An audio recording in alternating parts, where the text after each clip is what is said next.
So let's close our eyes, and this will prepare our consciousness for the session so that we can understand the subject matter very nicely. So I'll be chanting and you can repeat after me.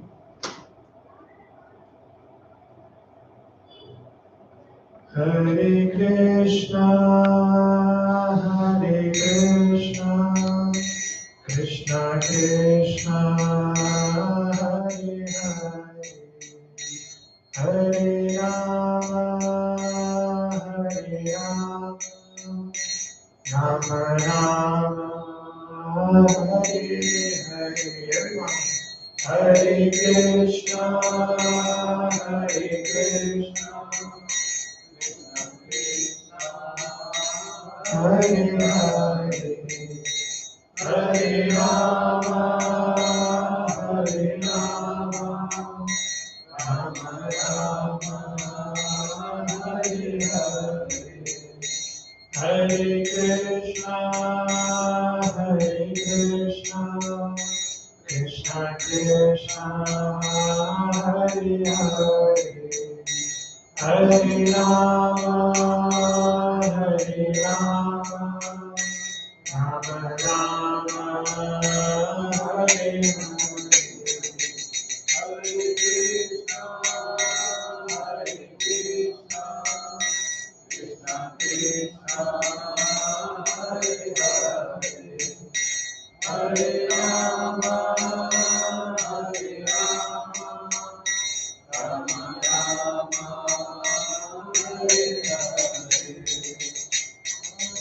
Hare Krishna, Hare Krishna, Krishna Krishna, Hare Hare, Hare Rama, Hare Rama, Rama Rama, Hare Hare. Hare Krishna, Krishna Krishna, Hare Hare, Hare Ram, Ram Rama, Hare Hare. Hare Krishna, Krishna Krishna, Hare Hare, Hare Ram, Ram Rama, Hare Hare.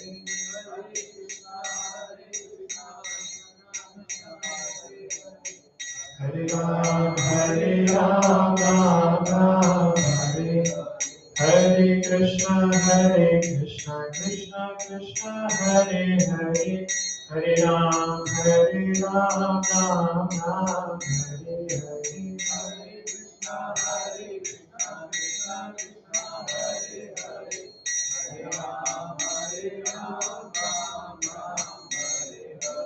Hare Krishna, Krishna Krishna, Hare Hare, Hare Ram, Ram Ram, Hare Hare.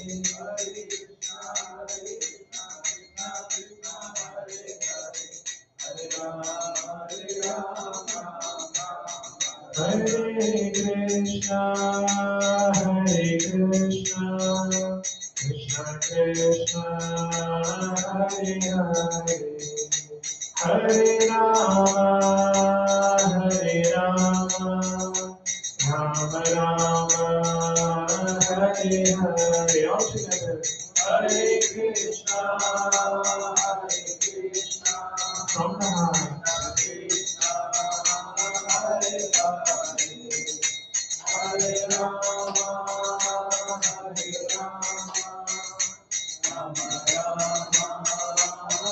Everyone together now with me.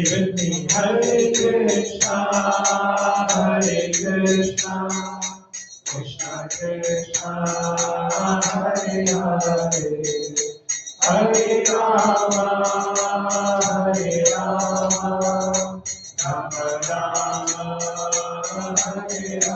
All together one more time. Hare Krishna,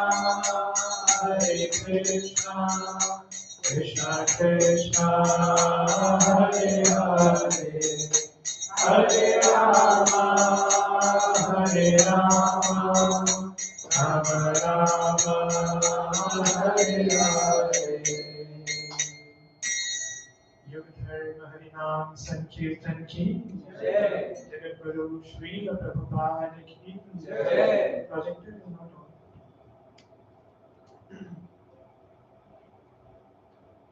So we'll be chanting auspicious prayers. You can repeat after me. Om Namo Bhagavate Vasudevaya. Om Namo Bhagavate Vasudevaya. Om Namo Bhagavate Vasudevaya. Om Namo Bhagavate Vasudevaya. Om Namo Bhagavate Vasudevaya. Om Namo Bhagavate Vasudevaya. Om Jnanatimirandhasya Om Jnanatimirandhasya Jnananjanashalakaya Jnananjanashalakaya Chakshurunmilitam yena Chakshurunmilitam yena Tasmai Shri Gurave Namaha. Tasmai Shri Gurave Namaha. Namo Vishnupadaya Namo Vishnupadaya Krishna Pristhaya Bhutale Krishna Krishnaya Bhutale Srimate Bhakti Vedanta Srimate Bhakti Vedanta Swami Iti Namine Swami Namane. Namaste Saraswate Deve Namaste Saraswate Deve Gauravani Pracharine Gauravani Pracharine Nirvishesha Shunyavadi Nirvishesha Shunyavadi Paschatya Desha Tarine Paschatya Deshatarine.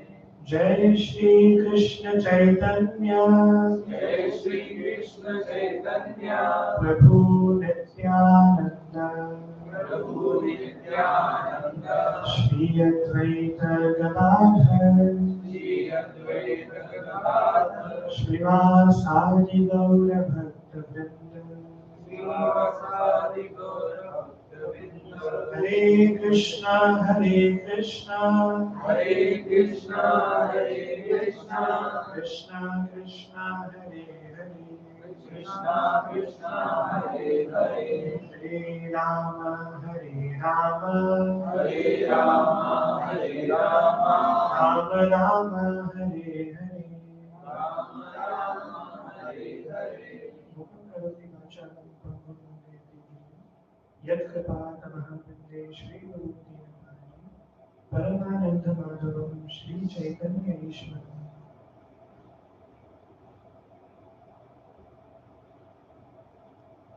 What happened to the projector? You can call Subhash.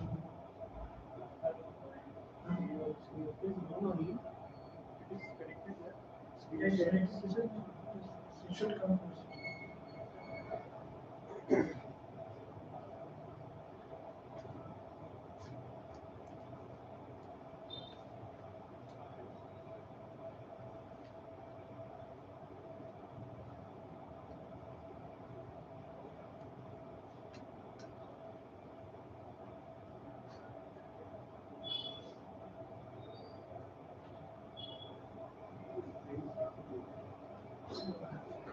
Indeed, I think so.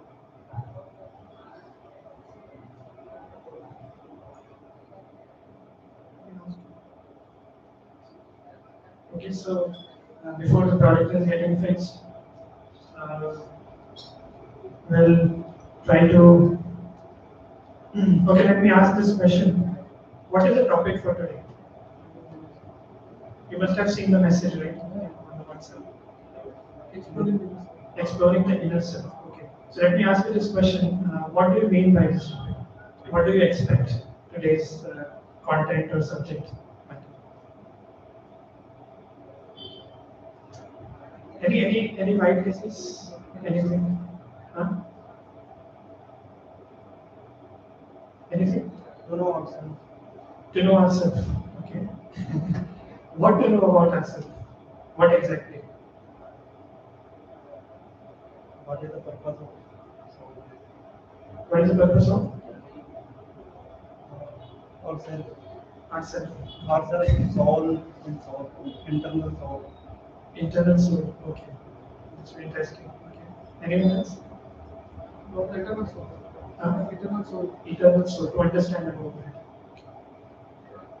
Okay. So let's see what this topic is all about. So we will be discussing purely based on Bhagavad Gita in all these sessions. Now the first session was introductory. What was the first session? The topic? The missing link. The missing link. Okay. That was an introductory session just to give us a feel and to give us an idea or to make us realize that why spiritual need is very, very important. Right? How many of you attended the first session? I can see some similar faces. Thank you. So, why spiritual need is very, very important. We'll be definitely taking care of our physical needs, our emotional needs, our psychological needs, but very few people are taking care of spiritual needs. Right? First of all, they don't know what is spirituality. Forget about the needs. So from this session onwards, we will be going more and more deeper, slowly we'll be seeing, based on Bhagavad Gita, to see how to actually fulfill our spiritual needs. First of all, to understand what spirituality means, and then all the aspects connected to spirituality, under spirituality, and how to fulfill our spiritual needs. Okay? You can come closer. This is not a college session.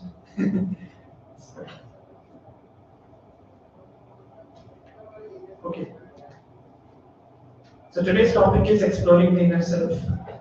And very, very interesting and technical topic from second chapter of Bhagavad Gita. We'll be seeing few shlokas today. One shloka will take as a fundamental shloka. That we will discuss in depth.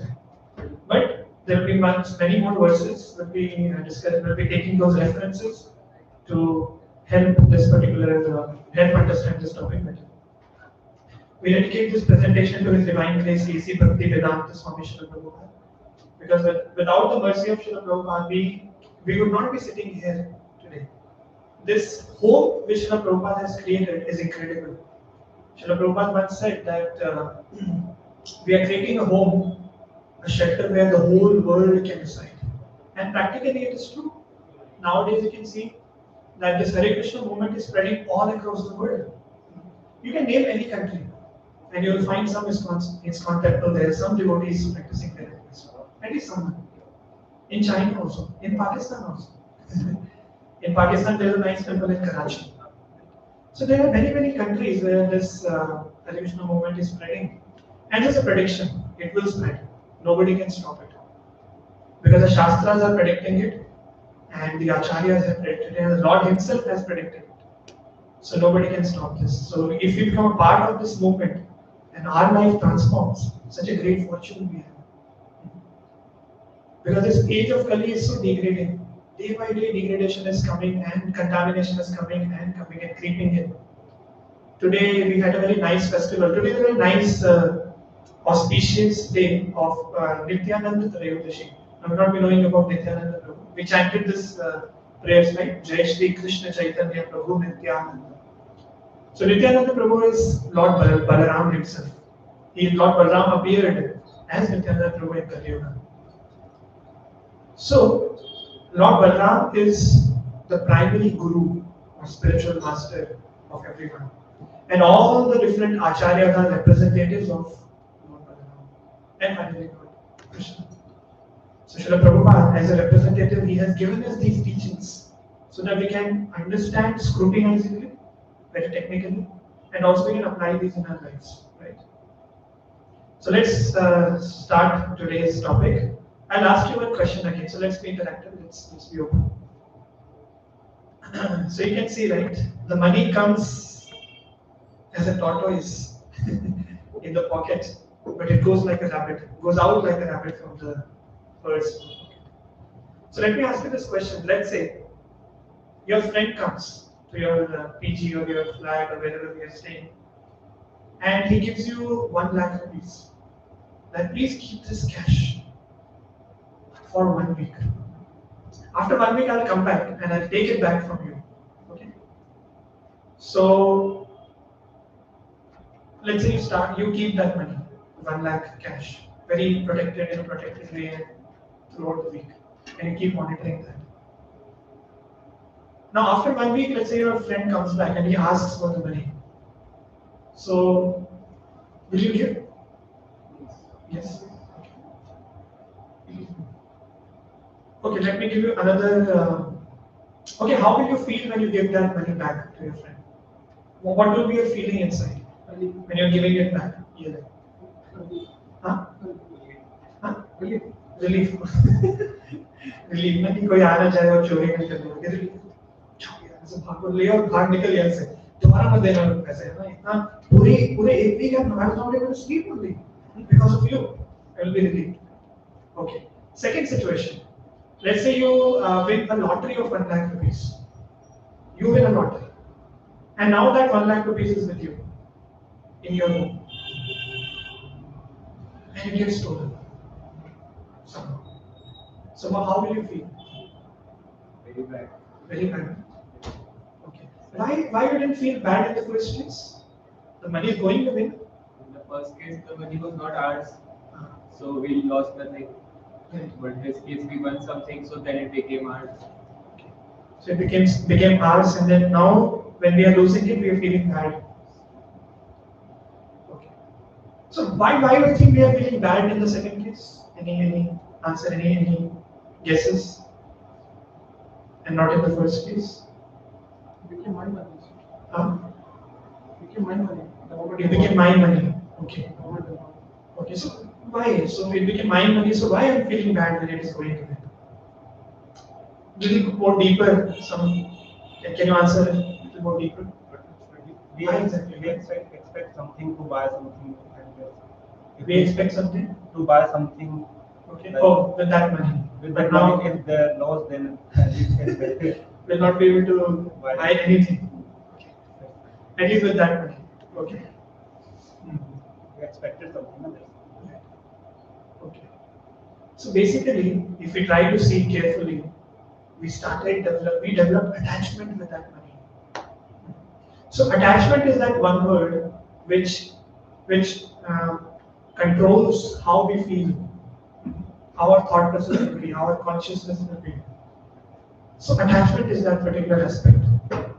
And even Arjuna, in the first chapter of Bhagavad Gita, how many of you know about first chapter of Bhagavad Gita or the few shlokas, right?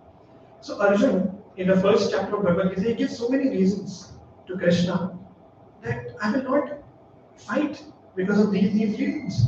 And one of these reasons is how can I kill my own family members? How can I kill my own teacher? How can I kill my own grandfather? They are worshipable for me. How can I kill my own brother? So much of sin will come. It will be a sinful activity. So Arjuna is giving all these reasons just because of attachment. And Krishna's words or Krishna's instructions in Bhagavad Gita, they help us to understand or to understand how to deal with this attachment. This Bhagavad Gita is all about this, how to deal with this attachment. And how to deal with this attachment, what Krishna exactly tells, in brief I'll tell here, I'm noting the points. First of all, understanding what is temporary in our life or in this world. And second point is understanding what is permanent. What is the difference between temporary and permanent? And how to act on the permanent platform. Then we'll be able to deal with this attachment very nicely. It's very normal, logical to understand, right? If let's say I develop attachment with this phone, if something happens to the phone, naturally I'll feel bad. If some scratch happens, I'll keep on seeing again, scratch doesn't get. Yeah, if we buy a car or a scooty or a bike, if something happens to the scooty, it will be so much disturbed. But anyways, that scooty is going to go after some time. This mobile will not stay with me forever. So if we try to understand this, what is temporary and what is permanent, and if I get attached to the permanent, then I'll never be disturbed. Right? It's very logical to understand. And everything which is temporary, if I become attached to that, naturally I'm bound to become sad, I'm bound to become disturbed. Very logical. Now let me ask you, do you agree with this? So now let me ask you this question. Is attachment wrong? What do you think? So if you say yes or no, you can give some reasons. according to the previous slide, attachment to temporary stuff is wrong, but attachment to permanent stuff is good. Oh, you stole my smile. I've already told, okay. Yes, so attachment to that's a good answer. Attachment to temporary things is bad, but attachment to permanent things is good. Okay, any other answer?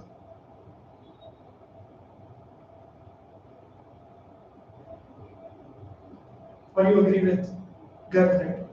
Yes. Okay. You agree with Garth? Is there anything permanent? Yeah, that we'll discuss today.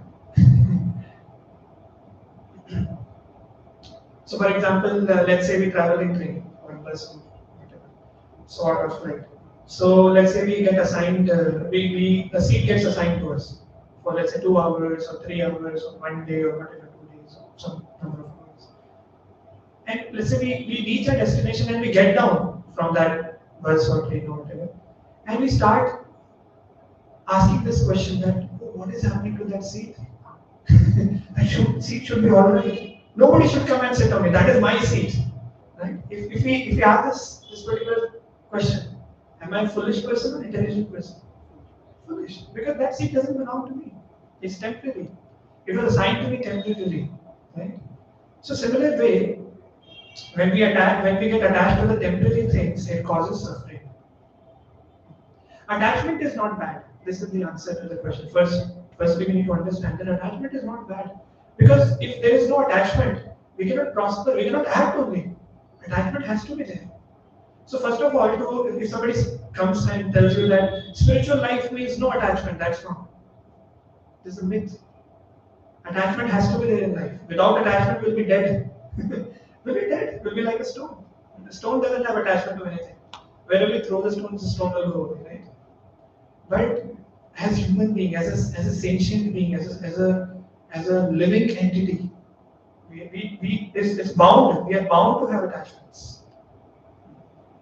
So attachment is not bad. This is the answer.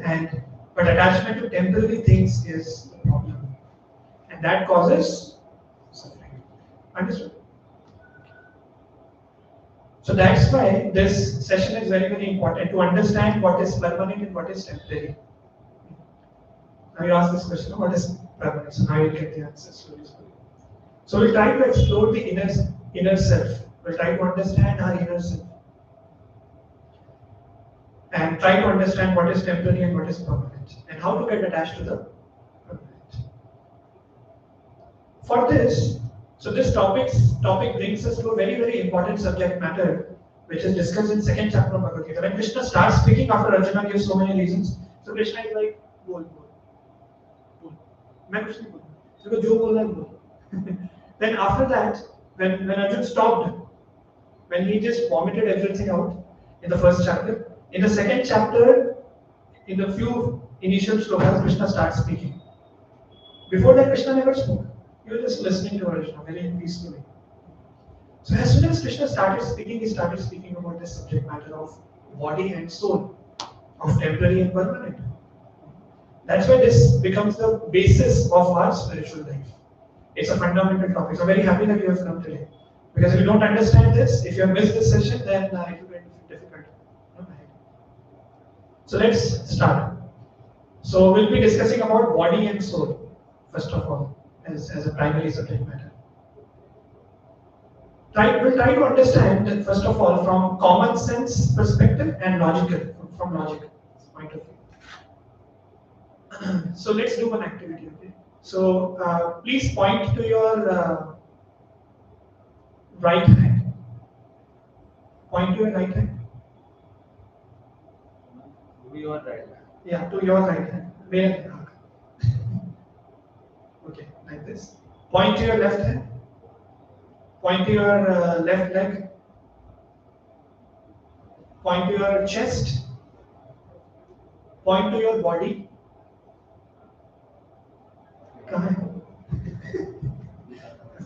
And then point to yourself.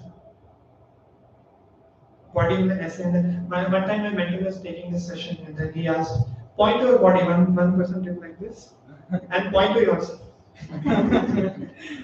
So basically, if you're not able to figure out that when we say point to your body and point to yourself, so we're confused. But always we make distinction between the two. Right? We always use this word I, me, and my car, my body. But we also use this word I, my interest. I like this, I don't like this. So then why there is difference in these two words? My, body, and I. If body and myself are same, then why there are two different words existing in the dictionary? I and my. It should be same. Right? We should say that I car. If I am this body, logically, then I should say I car. Sorry, I car, I body. But it's a my car, my body. But I separately we use. Right? So from common sense also, from our day-to-day use of language also, we can get this idea that something is, both are different. The body is different and myself is different. And the language is saying that. Okay, little more common sense and logical understanding. If somebody dies, let's say, how do we address that person? How do we convey that message? Let's say, I'll not take any name, somebody might get offended. So let's say I say Michael, let's say Michael died now. So how do we say? Michael's body is lying there. Or any other way of saying? Huh? When a death happens, how do we convey that message? Huh? Yeah, please speak. Passed away. Passed away. Michael passed away. Okay, any other? Michael is no more. Michael is no more. No. Okay. Any other last? Michael is gone. Right? So, but when we see that when a person is dead, the body is lying there. The body is still lying there. The dead body is lying there. So why do we say, let's say Michael's body is lying there. So why do we say that Michael has gone away? Michael is there. The same Michael. Same body is there, same eyes, same mouth, same legs, same arms, same whatever, all the body parts are there, everything is there. So why are we saying the Michael is not there? Or Michael has passed away? Yes, that's the point. It means if let's say somebody doesn't know that there is soul, so but by just common sense, he can figure out that there is some other entity which was there as Michael, and now he's gone. That entity is gone. That's what we are saying. He is no more. He passed away. Body is still there, but we are saying passed away. Let's say if somebody passed away and we say that no, he's there. If let's say somebody is crying, we say no, he's there right now. Why are you crying? He's still there. Still, the person will not stop crying, right? Because he also knows, or she also knows that the person is gone. He's gone away. He has passed away. So, by this common sense, also we can understand that the entity which is there in the body is separate from the body. It's not the body. Otherwise, we would not have been disturbed, right? Because the body is still lying there. Common sense. So, like this, from common sense also we can understand that there is some other entity which is there in the body. It's separate from the body. By common sense. Now we'll come to the aspect of Bhagavad Gita, what Bhagavad Gita speaks. Common sense is good. But now we'll understand from Bhagavad Gita also, like what Bhagavad Gita is speaking about ourselves. Okay. So we'll chant the shloka. The shloka will be the basis of today's discussion. So we'll go more deeper and deeper in all the aspects of the shloka. So please chant, repeat after me. It's from second chapter of Bhagavad Gita. Then Krishna just starts speaking. So it is being said. So you can repeat after me. Dehino asmin yatha dehe. Kaumaram yauvanam jara. तथा देहांतर प्राप्तिर् धीरस्तत्र न मुह्यति. So we'll focus on the second aspect of this shloka as of now. Then we'll go and further discuss the other aspects. Kaumaram yauvanam jara. So here this shloka is saying that this body, now it's talking about the body, this particular body. This body is changing from boyhood to youthhood to old age and finally death, obviously. So body is continuously changing. And we'll see the further phrases also that we'll be able to connect. Before this, I'll ask you one more thing. Let's take a quiz. Let's see if you can answer this or not. We'll understand this aspect from this activity. Can you name these personalities? Okay, I'll keep the pointer, then you can say. Okay. Okay.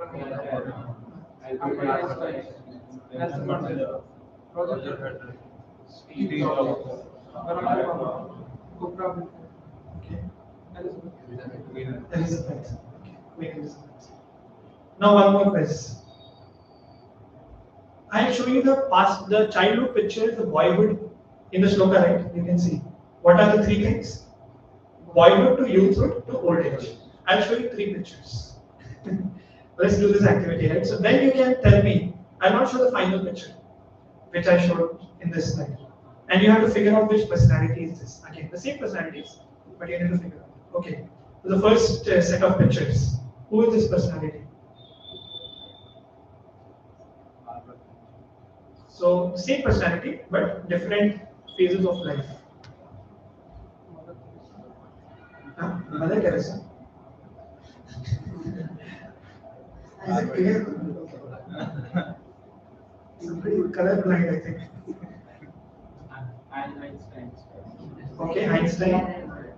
Yeah, okay. Okay, let's see. Who is this personality? Elizabeth. Okay. And this one? Okay. So let's see the answers. Let's see who won. I'll not be giving any gifts or prizes. Okay. So this person is? Okay. This is clear. Albert Einstein. Okay, this is very clear. And this one? Yes, Queen Elizabeth. And this one? Yeah, this one's very clear. No? Okay, next set of pictures. Who is this? Okay. And then?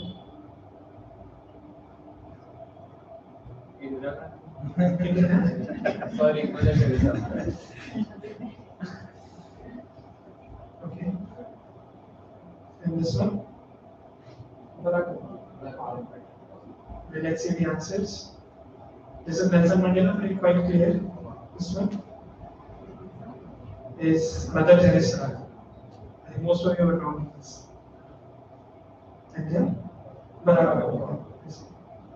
So now, I think most of you failed in some of the pictures. For example, Mother Teresa. Many times it's very easy to figure out, but many times it's difficult.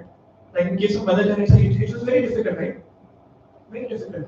Because sometimes we see that the person's face completely changes in the old age, and if you compare the childhood photo, you're not able to figure out this is a person, right? Same person, same Mother Teresa. But we call Mother Teresa as with the same name, right? Identity doesn't change. The body completely changed in few years, but identity didn't change.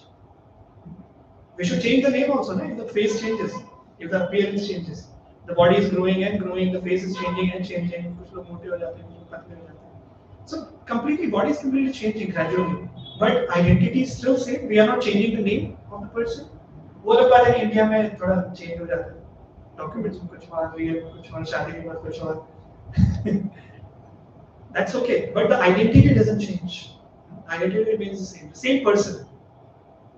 So we have to ask this question that if the identity remains same, but the body is changing, what is that identity which is remaining same over the years? Although the body has completely changed. Right? This question a person should ask. And Bhagavad Gita gives us this answer. So now we go to the, and even scientifically also, through research we can understand that it has been found that over the period of 7 to 10 years, all the cells of our body completely regenerate. It's like a new body altogether after 7 to 10 years. New body. But the identity remains still same.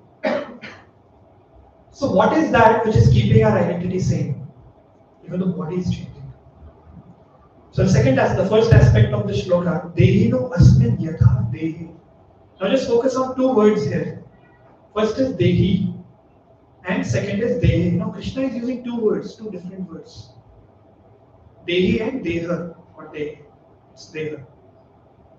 So what is Dehi and what is Deha? Dehi means someone who is there in the Deha. Deha means body and Dehi means somebody who is residing in the body. It means both are different. Somebody is there inside the body. That's why two words are being used.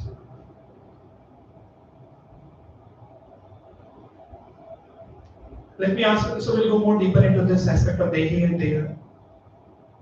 Let me ask you this question. How many bodies do we have?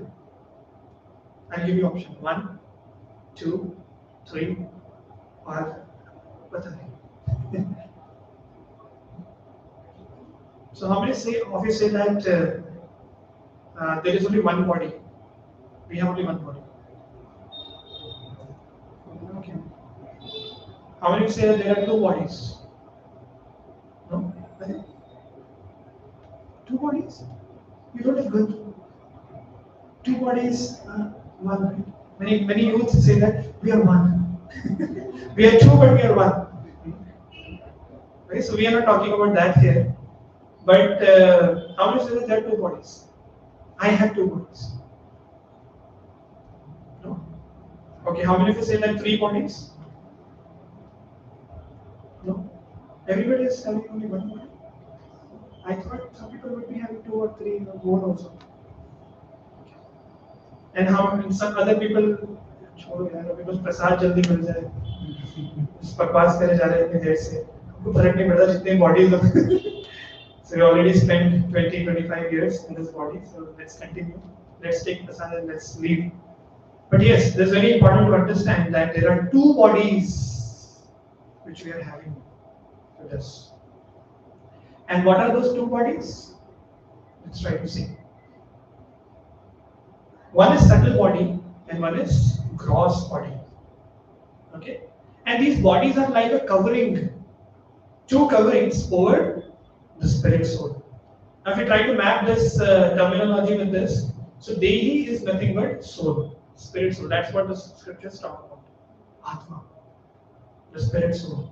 That is Dehi. And the Deha, the body, is having two parts, subtle body and gross body. And both the bodies are like coverings over the soul, temporary coverings. Just now we saw, right?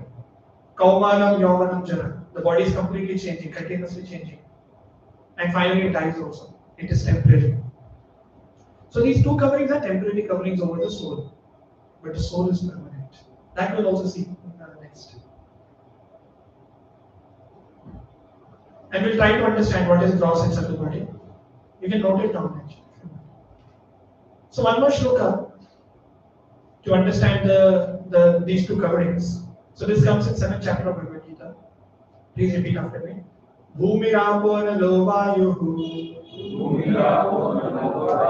khammano buddhireva cha ahankara iti yamme vidna prakriti rashtadha. So there are 8 words here. Let's focus on that. First is Bhumi. What is Bhumi? What is Abha? Abu? Abha? Okay, let's leave it. What is Anana? Anana? Okay. Vayu? Air. Okay, Vayu is air. Mana? Mano? Mana? Mind or intelligence? Mind. Mana is mind. Buddhi? Buddhi is intelligence. Both are different. Ahankar? Which is very dear to us. False ego. Very, very dear to us. We keep it to our heart. Only this false ego we carry everywhere. And we enlighten others with our false ego. So, and then Apo is water and Anal is fire. So this is the mapping. So Krishna is talking about 8 different entities or 8 different energies. Okay? And these are material energies, matter. And all these are temporary. So when we talk about the first 5, so we have underlined it 2 times, right? 2 underlines are there. The first 5 and the last 3. Next 3. First 5, that is earth, water, fire, air, ether, are gross material energies. In material also there are 2. Gross and subtle, just not some. So this body, the gross body, is made up of these 5 elements, or these 5 energies. Earth, water, fire, air, ether. By the way, just to tell you, this earth is not this earth which we are seeing right now. This earth is different. This is a very primary, basic element with which everything is made. That is that earth. This is not this earth which we read in our textbooks, right? Earth, water, and this water is not that water which we are taking, which we are discussing, or which we are drinking every day. H2O. That is not water. This water is the primary, basic element with which everything is made. Then fire, then air and ether. With the different proportions of these 5 elements, everything is made in this world, which is material, gross. These are called gross material elements or energies. What is ether? Ether is the space. Space. In simple words to understand. That is also very subtle. But just to give us an idea, it's space. Space means the space beyond Earth, or like this space also? Yes, this space also. Everything is existing in the ether. Akash. So we say Bhumi, Jal, Vayu, Akash, and Prithvi. Bhumi is Prithvi. And the next 3 are mind, intelligence, and false ego. That is Buddhi, Man, and Ahankar. So these are 3 subtle energies, material only, not spiritual. Right? So it's very important to understand that mind is also material. Mind is not spiritual. It's a material energy. The Lord is saying clearly in the Bhagavad Gita, right? These are my separated material energies. So if somebody says that, comes to you, that he says that, please come here, it will give you peace of mind. So what do you think? That peace of mind is material or spiritual? According to this. Mind is material. So when the mind becomes calm, that state is also material state. That's not something spiritual. Right? So we see Bhagavad Gita is very clear. We can get so much of idea from Bhagavad Gita. Such technicalities are there in Bhagavad Gita. So when we understand mind is material, so peace of mind is also material. There is nothing spiritual in peace of mind. We have not entered spirituality only when we are just anchoring on peace of mind. But obviously, peace of mind is a helping aid in spirituality. When the mind is peaceful, then naturally it will be easy for practicing spirituality. But spirituality is beyond peace of mind. It's eye opener, right? And similarly, intelligence and false ego. All these 3 elements are subtle, but they're very subtle. We cannot see mind. Can we see mind? If we are able to see mind, then it will be very difficult. If somebody is able to see our mind, what is going on in our mind, then we will not live also. Because we only know what is going, what all things going on in our mind, what all thoughts. So all these 3 are subtle energies, subtle material energies. So so now when we go back to our this 2 bodies which we have, the gross body is made up of earth, water, fire, air, ether.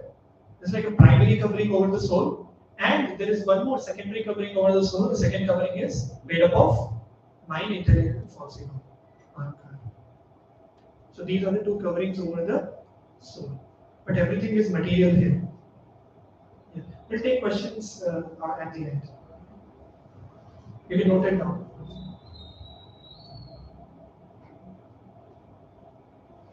And Krishna also talks about something beyond these material elements, which is spiritual. So in 7.4 Bhagavad Gita, Krishna talked about the 8 material entities, 5 are gross, 3 are subtle. And our 2 bodies are made up of those 8 elements. He also talks about then what is beyond these material elements in the next shloka. So let's recite this. Apariyamitastuanyam prakritim vidhi me param jiva bhuta mahabaho yayenam dharyate jagat येदं धार्यते जगत्. So he's saying Jiva Bhutam, plural. Bhutam means plural, not one, many. But what is Jiva? Jiva means living entity, living being. Now he's not talking about animal or humans or living entity in general. Something which is living. Anything who is living, it's called Jiva. So all these Jiva Bhutam, all these living entities, oh Arjuna, oh Mahabahu, who is Mahabahu? Mighty armed Arjuna. So Krishna is talking about Arjuna. Oh Arjuna, all these living entities which you can see are my spiritual energy, my superior energy, which are beyond all these material energies. They are spiritual energy, superior energy of mind. He's saying superior. Prakriti Vidya me Param. Para means which is something higher, Para, superior, or spiritual. So these are all these living entities are my spiritual spiritual energies or superior energies, greater or superior than the 8 material energies which I talked about just now. The Lord is saying. So he's talking about all of us who are living beings. Even talking about all the animals, birds, insects, something which is living. So he's talking about that. All these are spiritual entities, spiritual energy of the world. And nothing but in another way we can say all these are souls, spirit souls. We say spirit souls, right? Because soul is spiritual. So body is material, both the bodies, gross and subtle, and soul is spiritual. So now we have understood that there are two entities, separate entities. One is body, one is deha, and one is dehi, which is staying inside the body. And what is that? Soul. And in deha we saw two different categories. One is gross body and subtle body. Okay. Have you ever gone through through Bhagavad Gita like this? No. This is a chance. So you can see how intricate Bhagavad Gita is, how deep Bhagavad Gita is. Just one shloka we are going through. This 2.31 we are taking, and we are discussing all the aspects in depth. And there's so much of information in one shloka of Bhagavad Gita. Just think about it that if you go through all the 700 shlokas of Bhagavad Gita, our life will change. Our conceptions will change. So Bhagavad Gita is very scientific, very, very scientific, and very, very practical also. Very practical. Now let me ask you this question. The third aspect we'll talk about death. Many people actually escape this topic. भागो ऐसे, भागो, death के बारे में बोल रहे. Many people escape actually. When I was talking to my mother and I was telling her, do you know what happens after death? क्या बोल रहे? शुभ शुभ बोल. अरे death के बारे में बात मत किया फिर. Don't talk about death.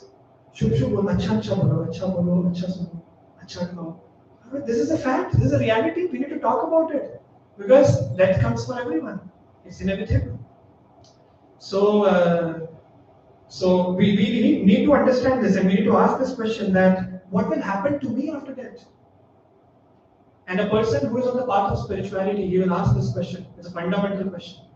It will always come to his mind: what will happen to me after death? Now I'm able to feel. Now I'm able to experience life.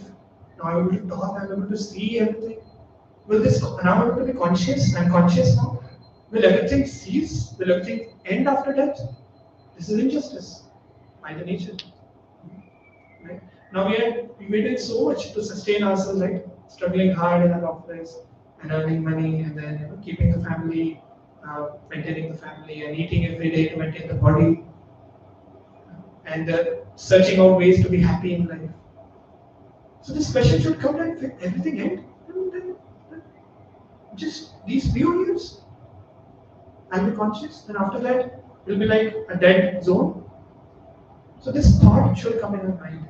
A person who has a lot of sukriti for spiritual life, this thought will surely come. And Bhagavad Gita has the answer in the starting shloka of Bhagavad Gita, starting part. So Krishna is saying that tatha dehantara praptir, that is soul, tatha deha antara. So deha means body, and antar means change or different. So when the death comes, so what happens? The body changes. The body changes. Deha antar.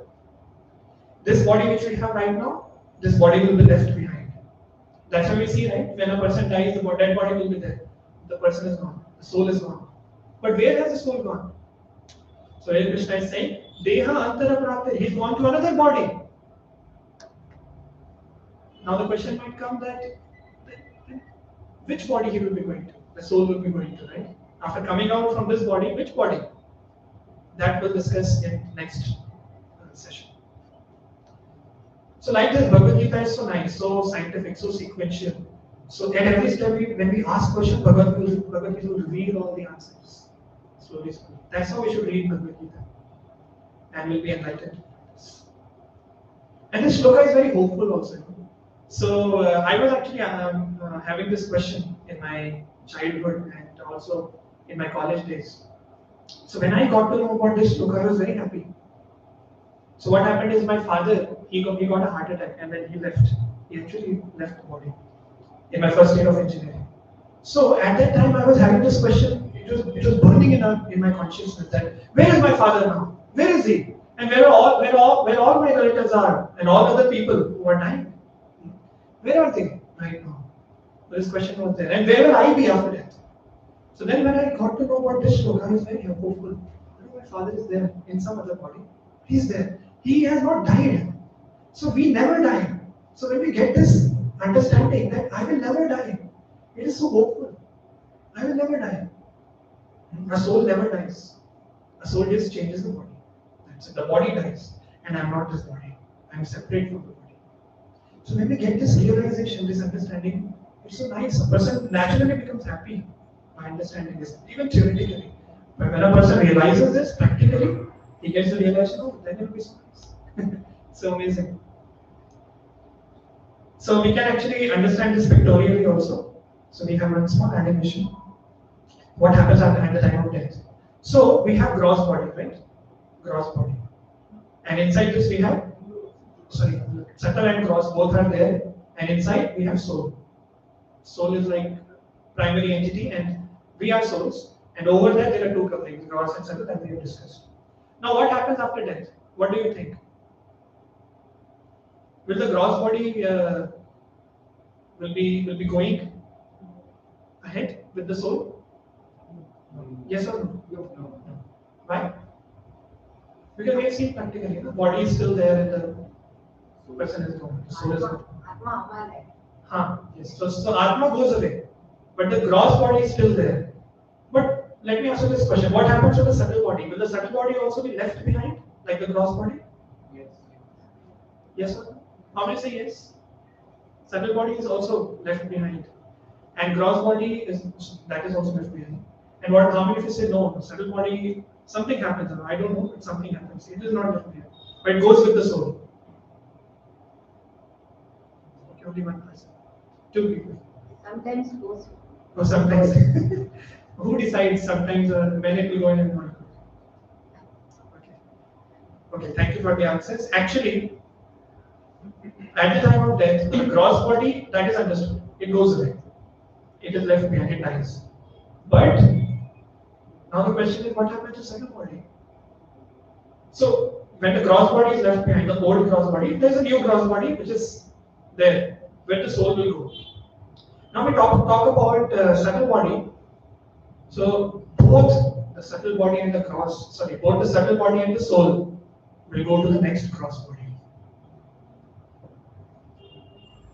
This is what happens after death. So it's not sometimes, it's every time. Every time this particular phenomenon happens. That the old gross body is dead now. It is left behind. The soul is out of the gross body, the old gross body, the blue one. And the new gross body is waiting for the soul, Dehantara, change, the green one. And if you talk about the subtle body, the same subtle body goes with the soul to the new gross body. The new gross body is formed. So a soul enters the womb of a new mother, and then the new gross body starts developing. But the subtle body remains same. What is there in the subtle body? Three aspects.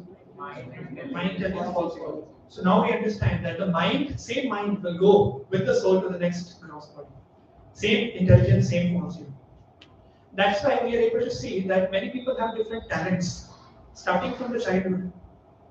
In the previous lives, people must have developed some talents and they must have trained their mind, intelligence, trained their mind.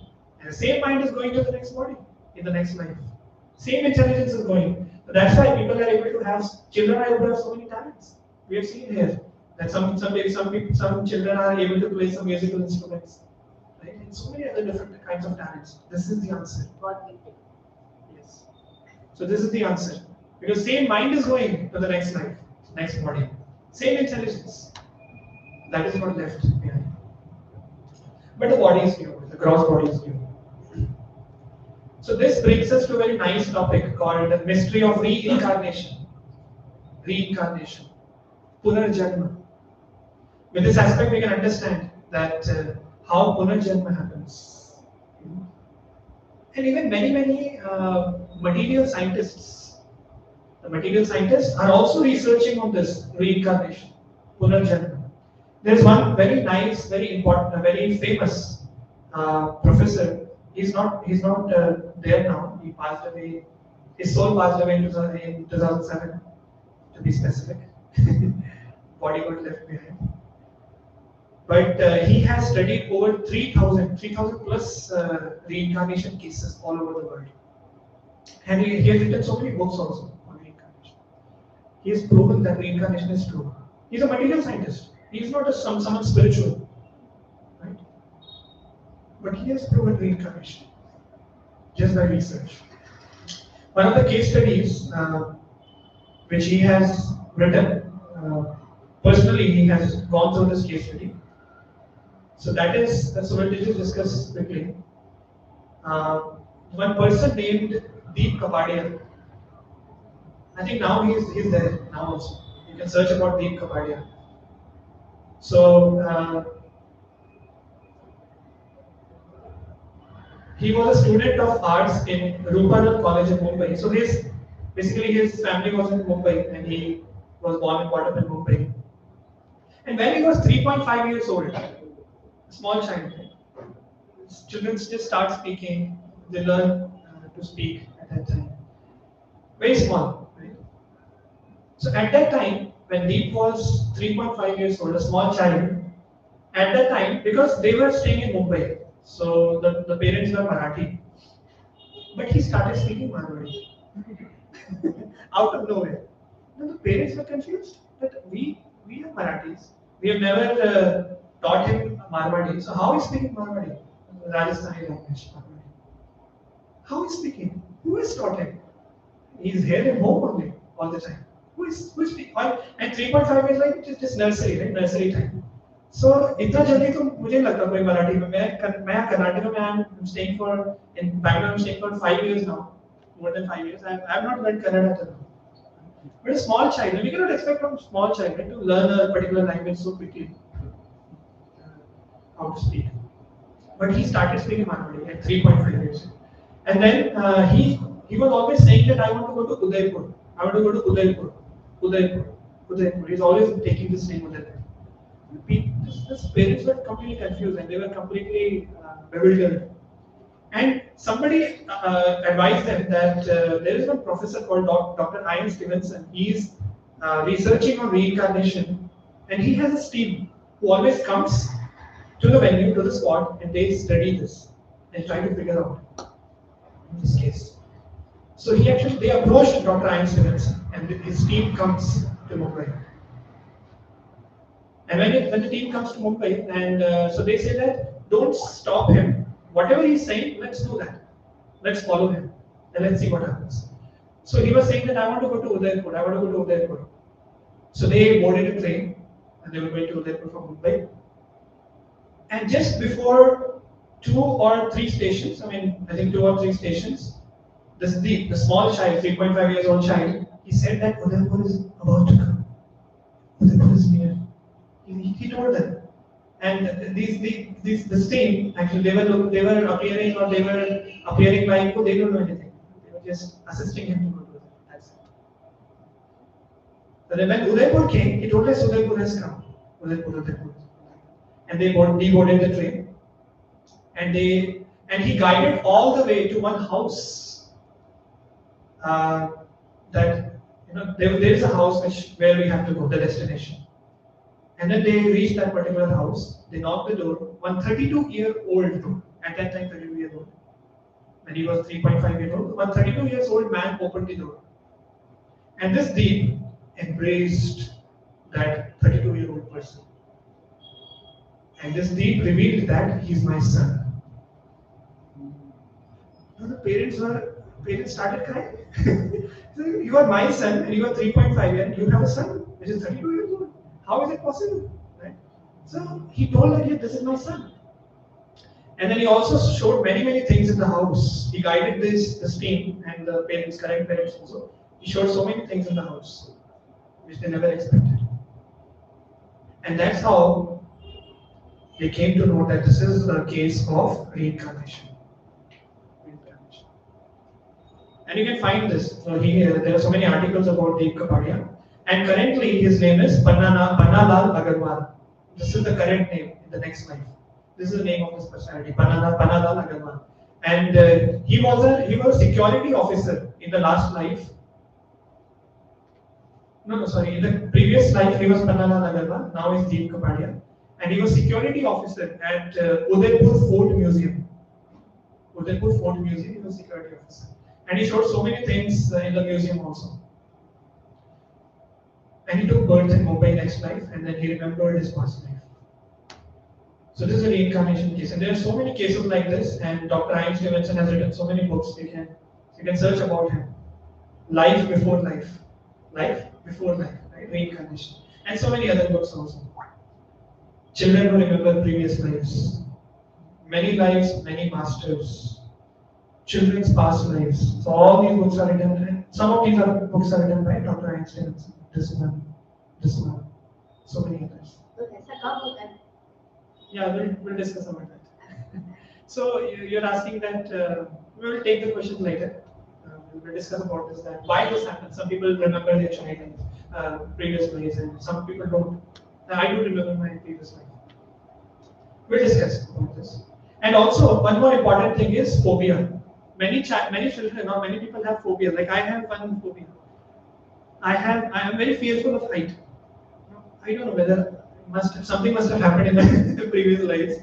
I'm very fearful of height. Whenever height comes, whenever I see or whenever I look down from a tall building, my heart starts beating. And first I look behind, going heaven in the crowd. And then I go and I look down. I have this particular phobia. And then many people have phobia to water, to darkness, and to loneliness. If somebody locks them in a room, they'll be so much disturbed. And darkness. जैसे light गई तो गए, confused हो जाते हैं. So many people are like this. They have phobias. How this is coming? Based on that. Yes. So basically, you have a question. Answer question. Okay, you answer. So you asked like how are these phobias coming? So based on our discussion. I feel that it is related to our current life only. Maybe we had some events in our childhood that we don't remember, some traumatic experiences, or maybe that a child doesn't understand, of course, but subconsciously it is there. Sometimes it kind of grown water or like that. Or height, I can think like maybe it is because we feel that it is not safe. What if we slip away? So then I have a height phobia. Similarly, darkness, we feel the same, maybe like that. So, but to water, I don't have phobia. Maybe when you were very small, then some water got into your nose, and subconsciously your brain knows that. Have you seen my child? Guessing it. And I never slipped from a height, and then I never fell down. So, how this phobia is coming? It seems unsafe that this is not safe. What if I go? This might be the reason. Must be the reason also. This is one of the reasons.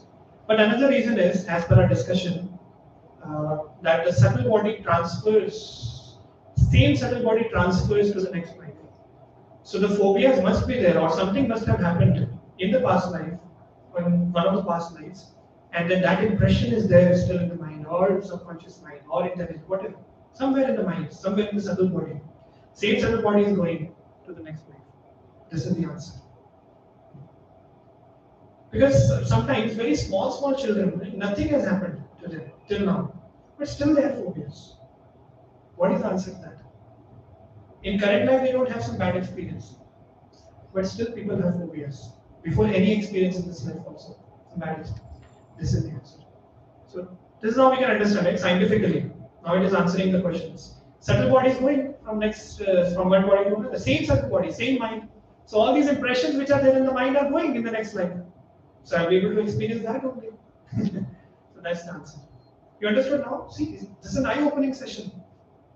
Why phobias, mystery of reincarnation, and there is something called near-death experience also, and so many talents are also there discussed from the childhood, from the birth itself.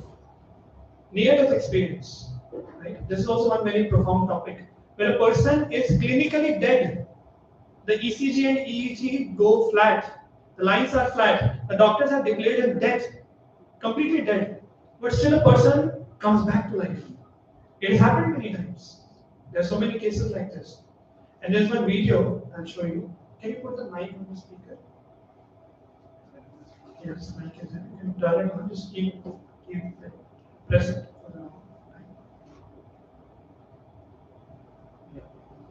Keep at the back. Okay, so I'll show you a video.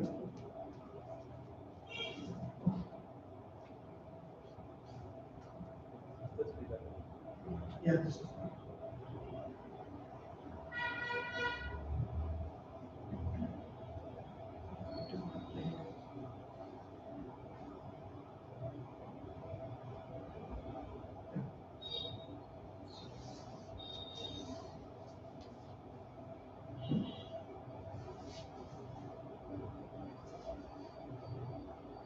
In Germany, Christina's doctors are also losing their battle.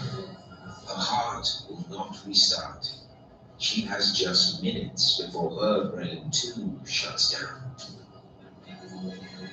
Ist so ein Defibrillationsschock. We were trying to jumpstart her heart with a defibrillator. Zum Starten zu bringen.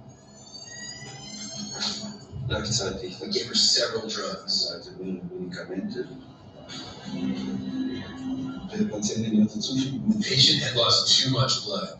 Her organs weren't getting involved. keine Menschen und ich am wenigsten We really didn't think we could save her. sein können. Because Christina's heart has stopped pumping, many would consider her dead. Yet something seems to be happening with her mind.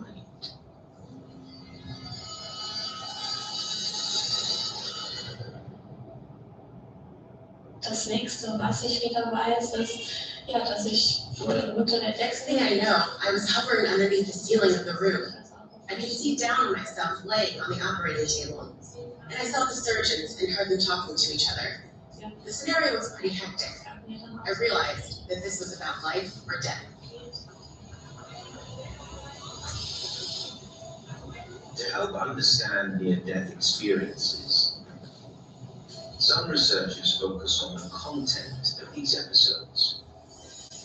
A common element that occurs early in near-death experiences is what's called an out-of-body experience. At that time, the person seems to be able to see and hear things going on, but up from the vantage point above their body. Now you can see this lady was talking about that surgery was going on, but I was able to see the surgeons. I was able to see my own body. The lady was saying, when he was saying that, she was saying that I was hovering around the ceiling. From the top, I was able to see my own body, and the surgeons are doing the surgery and they are talking to each other. Same lady said.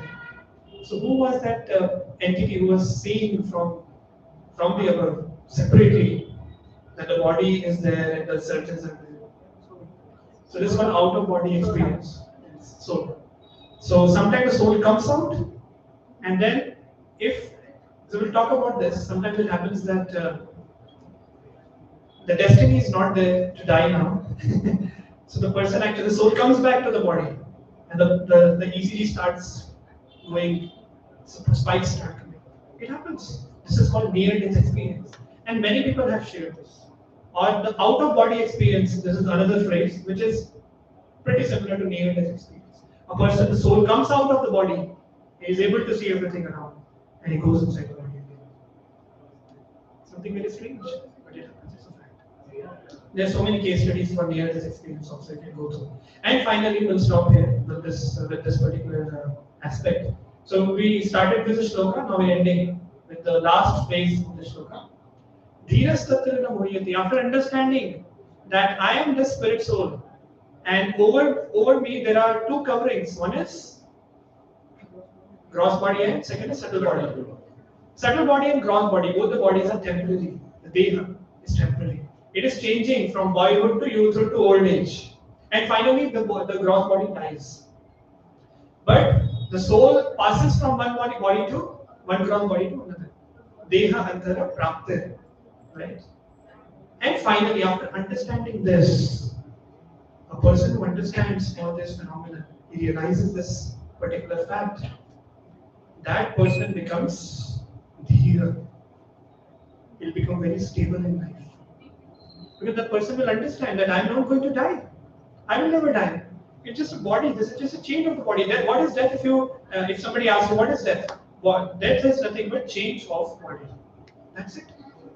The person will be stable. The person will be very, very strong within. He will not be disturbed at the time of death. You understand? So that person is called dhira. And then Krishna is saying dhiras tatrana muhyati. That person who is called dhira will become very stable, very, very strong. He will not be disturbed or bewildered by such a change at the time of death. He will be self-realized. It's a basic tenet of spirituality. Just try to imagine, try to comprehend this, that this is the primary aspect of spirituality. What else is there in spiritual life? Right? So many things. It's infinity. This is the starting point of spirituality to understand this. And a person becomes stable just by understanding this or realizing this. The more he realizes this, the more he becomes stable. And there's also one very good leadership quality, because we are all young people now, and in future we'll become leaders. But now we are leaders. We are leaders in so many different ways, and we'll be leading the society. We'll be leading the world in different aspects, in different domains. So this quality one has to develop, stability, very, very important. But now let me tell you one thing, by hearing motivational talks, inspirational talks, this quality is not going to manifest. As simple as that. Because this quality is going to manifest by spiritual understanding only. By reading Bhagavad Gita, by understanding it scientifically from Bhagavad Gita.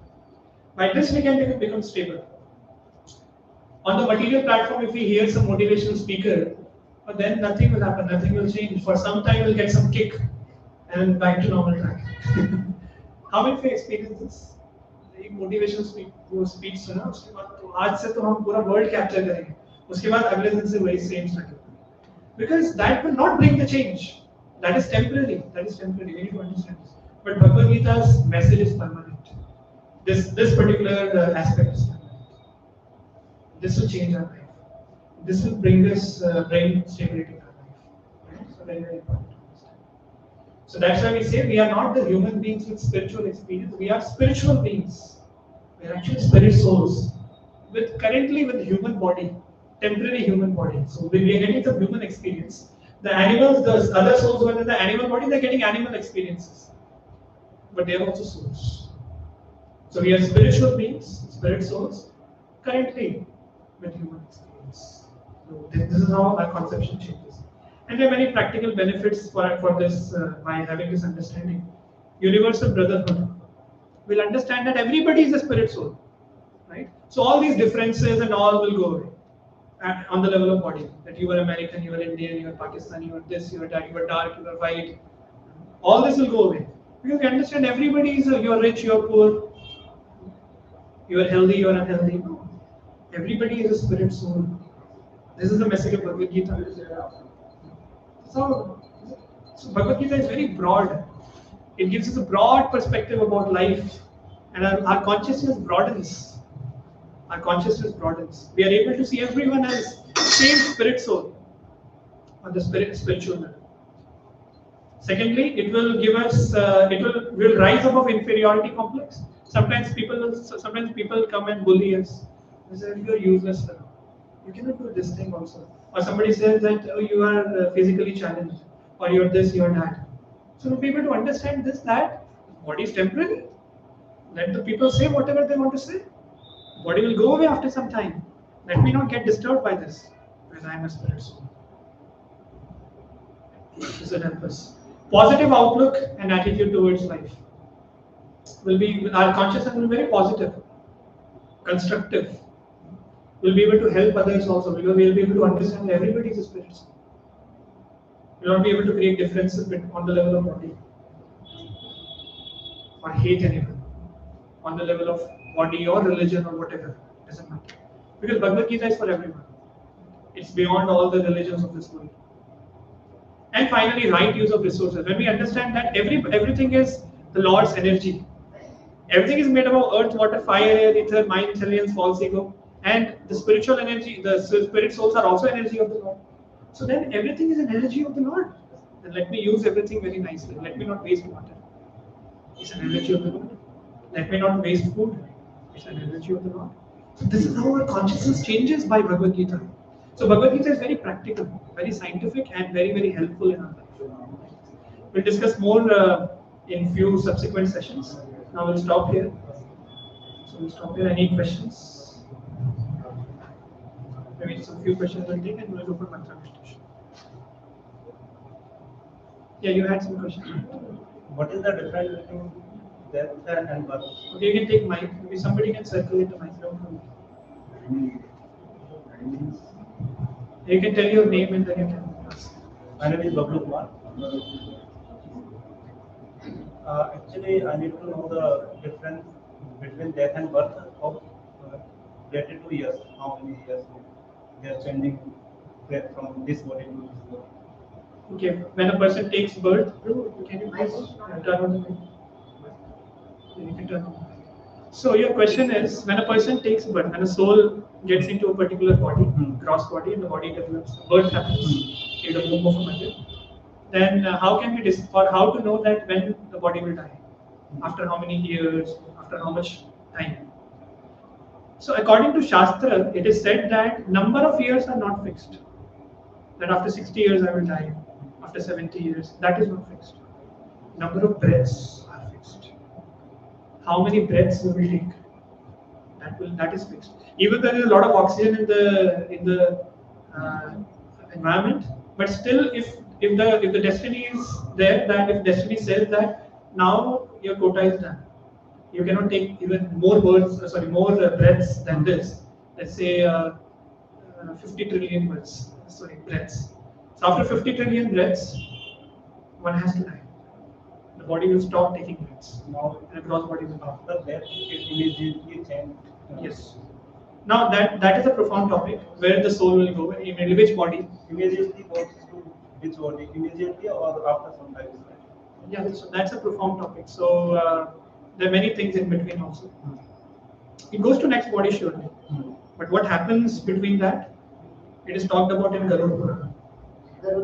Yes. So there are many things between that also.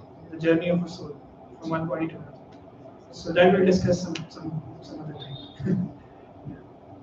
But surely it goes to another body. That is fixed. Any other question?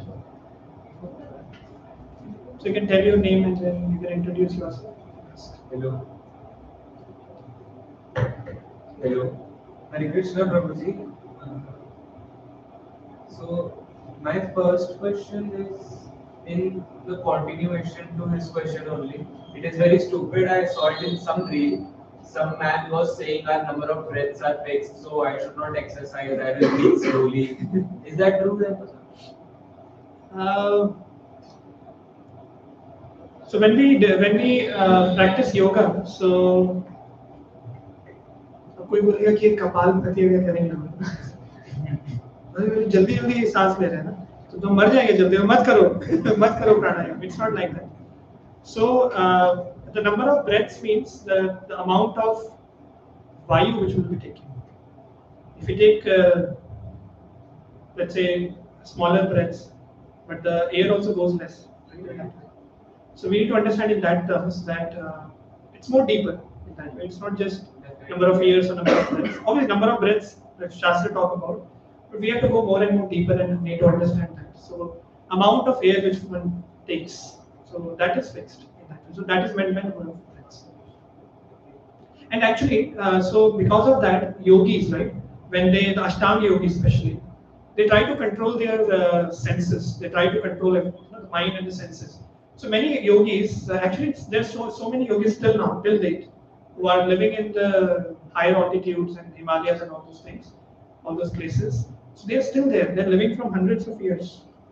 We can find those yogis still, hundreds of years, maybe thousands of years. So they have controlled their mind and senses, and they're able to control their breath also.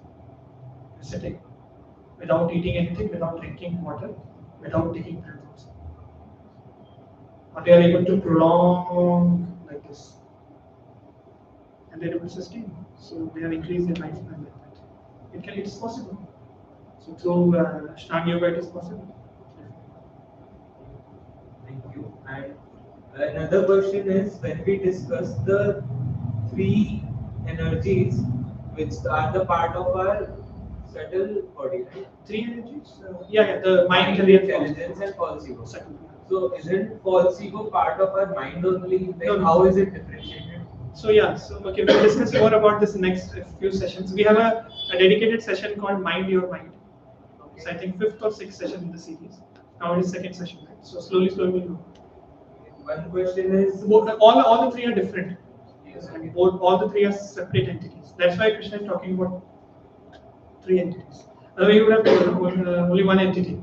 It's like composition of mind, intelligence, false ego. It's like 3 separate entities on the subtle body. And both, so all the 3 entities have different functions to perform. Mind is a separate entity, different function. Intelligence has a different function altogether, and false ego has a different function altogether. We'll discuss more about this.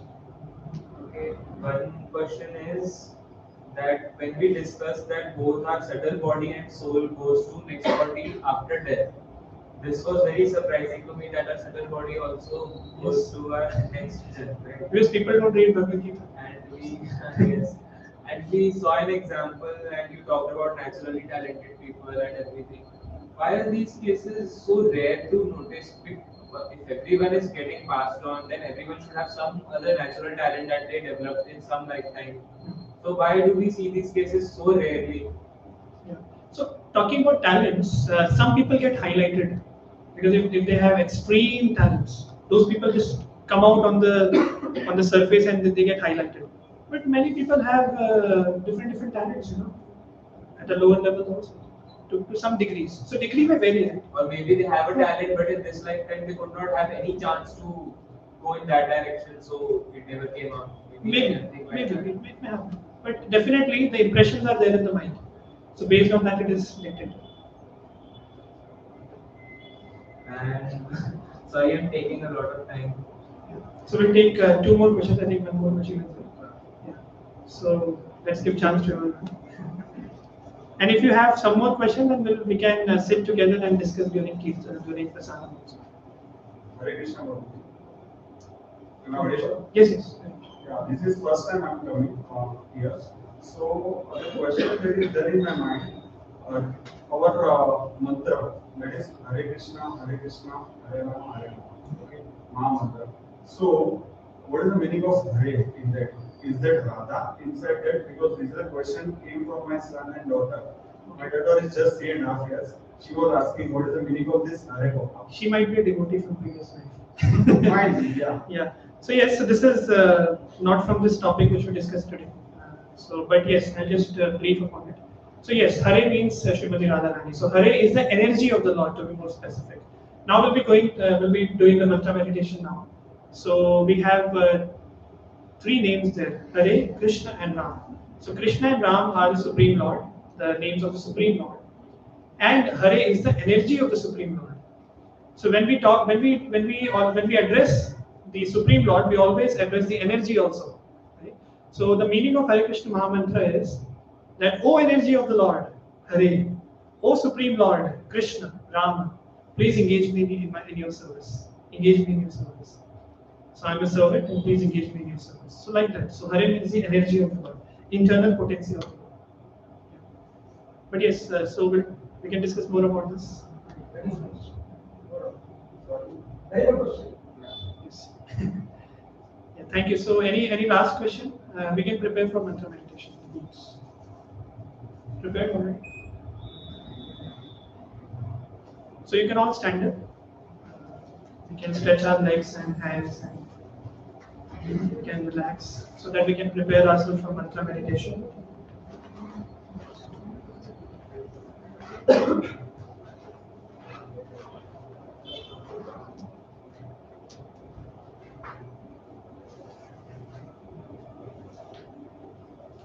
Okay. So please distribute the beads. So once we get the beads in Achman, so we can sit down and prepare and start become ready for mantra meditation. So I'll just talk about mantra meditation a little bit. We discussed last session also that this mantra meditation is a very, very powerful meditation technique through which we can get the understanding of whatever we are discussing right now. We are hearing from Bhagavad Gita. So we get our consciousness becomes clear, our mind becomes calm, our intelligence sharpens, so that we can understand. Our consciousness becomes purified. Purification happens, cleansing of the heart happens, so that we can progress in our spiritual life. So that is mantra meditation. And how many of you are coming for the first time? You can give one week to me also. Yeah. Okay, first time. So I'll just show you how to chant this Hare Krishna Mahamantra. So why this is called Mahamantra is, as we discussed in the last session also, that there are so many Vedic mantras in the Vedas, right? But every Vedic mantra has a specific condition that this mantra should be chanted in this condition, at this particular time, by this particular person, at this particular place. The place should be clean and purified. The person should be purified externally, internally. The mantra should be chanted properly, pronounced properly. Otherwise, it will not have effect, or it may have opposite effect. That is also there. And there are some considerations of time. The mantra cannot be chanted in the evening, only in the Brahma Muhurta, or at this particular time. So many conditions. But this Hare Krishna Mahamantra is called Mahamantra because there is no condition. We can chant this Mahamantra while we are taking bath. We can chant this Mahamantra when we are sitting somewhere, when we are having walk, and when we are traveling. It doesn't matter. It doesn't matter. There is no condition of time, place, and circumstance. So that's why it is called Mahamantra. And we have seen some shlokas in the last session from Kali Santarana Upanishad, where this Mahamantra is actually given. Somebody may ask, where is this Mahamantra given in Shastra? It's in Kali Santarana Upanishad. One of those references, and many, many more references. Exact mantra is given. Hare Krishna, Krishna Krishna, Hare Hare, Hare Rama, Rama Rama. This mantra is given. So it is all from Shastra. So we will be going through this mantra meditation. So let's try our best to be attentive. So if we want to be, we can sit down. So we can turn off the lights.